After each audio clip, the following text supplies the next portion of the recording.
ஹர ஹர சங்கர ஜய ஜய சங்கர, ஹர ஹர சங்கர ஜய ஜய சங்கர.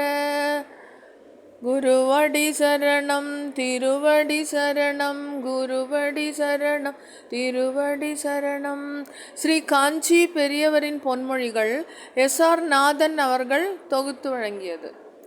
ஆசையினால் ஒன்றை அடைய முயல்கிறோம், எப்படியாவதும் அதை அடைந்துவிட வேண்டும் என்பதால் தர்மம் அதர்மங்களை புறக்கணித்து விடுகின்றோம். மருந்தை விட பத்தியம் முக்கியம். கல்வி என்கின்ற மருந்தை விட வினயம் என்ற பத்தியம் முக்கியமானது. ஹர ஹர சங்கர ஜய ஜய சங்கர, ஹர ஹர சங்கர ஜய ஜய சங்கர. குருவடி சரணம் திருவடி சரணம், திருவடி சரணம் திருவடி சரணம்.